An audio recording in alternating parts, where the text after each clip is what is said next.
Happiness channel लेकर एक बार फिर आपके सम्मुख मैं हूं अजीत श्रीवास्तव। मेरे पिछले एपिसोड को आप लोगों ने बड़ी संख्या में देखा और सराहा, जिसके लिए मैं आप सभी का शुक्रगुजार हूं। कुछ लोगों ने यह भी जानना चाहा कि ये यक्ष प्रश्न आखिर होते क्या हैं। कुछ ने यह भी जानना चाहा है कि युधिष्ठिर से केवल एक ही प्रश्न यक्ष ने पूछा या और भी अधिक प्रश्न पूछे। आपके इन दोनों प्रश्नों के उत्तर लेकर आज मैं पुनः आपके सामने उपस्थित हूँ। पहला प्रश्न किया गया है कि यक्ष प्रश्न किसे कहा जाता है। मनुष्य के जीवन में कभी कभी ऐसी विकराल समस्याएं उत्पन्न होती हैं कि उसका तत्काल समाधान ढूंढना उसके लिए आवश्यक हो जाता है। अगर उचित समाधान नहीं निकाला जाए तो वर्तमान भी नष्ट होता है और भविष्य भी नष्ट होता है। युधिष्ठिर के सामने एक ऐसी ही समस्या उत्पन्न हुई थी। उन्हें द्रौपदी की और स्वयं की जान बचाने के लिए जल चाहिए था।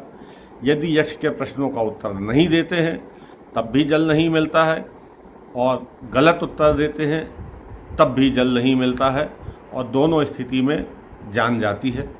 और उनकी माँ कहीं दूर बैठी हुई है, जो 12 वर्ष के वनवास के खत्म होने के बाद अपने बच्चों के लौटने का इंतज़ार कर रही है। वो उसका चेहरा भी उनके सम्मुख है। तो जब ऐसी कोई समस्याएं हमारे जीवन में उत्पन्न होती हैं और उन समस्याओं के जब हमें उत्तर ढूंढने होते हैं तो इन समस्याओं को हम यक्ष प्रश्न कहते हैं। ऐसे तो यक्ष ने युधिष्ठिर से कई प्रश्न किए हैं जिनका सही उत्तर युधिष्ठिर ने दिया है। ये सारे प्रश्न और उनके उत्तर महाभारत के वन पर्व में देखे जा सकते हैं। लेकिन कुछ चुने प्रश्न जिनका हमारे जीवन से बड़ा सरोकार है, उनका उल्लेख करना मैं यहाँ उचित समझता हूँ। तो यक्ष ने युधिष्ठिर से पूछा है, कह आश्चर्य, हे युधिष्ठिर, संसार का सबसे बड़ा आश्चर्य क्या है।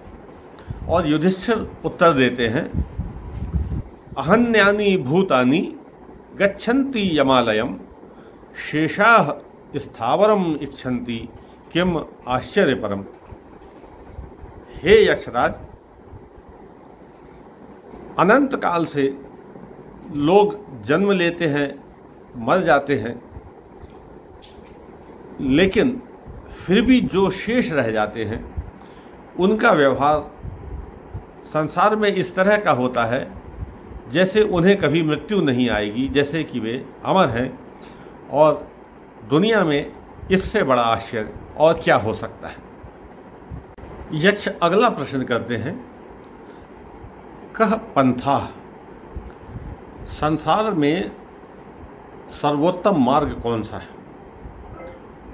और युधिष्ठिर उत्तर देते हैं, धर्मस्य तत्वम निहितम गुहायाम महाजनो येन गत्वा स पंथा। अर्थात युधिष्ठिर कहते हैं कि धर्म इतना गूढ़ है, उसको सामान्य आदमी के लिए समझ पाना और उचित मार्ग ढूंढ पाना कठिन है। इसलिए साधारण मनुष्य को उसी मार्ग का अनुसरण करना चाहिए जिस पर महापुरुष चल रहे हों। जो सीख वो देते हैं और जिस मार्ग पे वो चलते हैं, जो कार्य वो करते हैं, उन्हीं को श्रेष्ठ मानना चाहिए और उन्हीं को अनुसरण करना चाहिए। यक्ष पूछते हैं, प्रवासी यानी कि परदेश में यात्रा करने वाले, गृहवासी, रोगी और मृत्यु के समीप पहुँचे हुए मनुष्य का मित्र कौन है। और युधिष्ठिर का उत्तर है, प्रवासी के मित्र उसके साथ यात्रा करने वाले सहयोगी होते हैं। गृहवासी का मित्र उसकी पत्नी होती है। रोगी का मित्र वैद्य यानी आज के समय डॉक्टर होता है, और जो मनुष्य मरणासन्न स्थिति में होता है उस समय केवल दान ही उसका मित्र होता है। आज के परिप्रेक्ष्य में जब हम इन प्रश्नोत्तरों की व्याख्या करते हैं तो देखते हैं कि हमारे उचित समय पर सही निर्णय नहीं ले पाने के कारण ये बीमारी हमारे देश में विकराल रूप से फैल गई। बड़ी संख्या में लोग बीमार हुए, लाखों लोग मृत्यु के शिकार हो गए और अभी भी दुर्घटनाएं जारी हैं। महापुरुषों के मार्ग का पूरी तरह सब लोग अनुसरण नहीं कर रहे हैं, सब लोग टीका नहीं लगवा रहे हैं, मास्क नहीं पहन रहे हैं, जिससे बीमारी और फैल रही है। पति पत्नी एक दूसरे को मित्र समझें और घर में विश्राम करें, अनावश्यक बाहर ना निकलें, और जो बीमार होते हैं वे डॉक्टर की सलाह मानें, अपने मन से इलाज न करें, और इस संकट की घड़ी में हम परस्पर एक दूसरे की सहायता करें, और जो विपन्न हैं जिनको मदद की बहुत ज़रूरत है उनकी भी सहायता खुले दिल से करें और समाज को और देश को आगे बढ़ाएं। यही आज के समय की मांग है।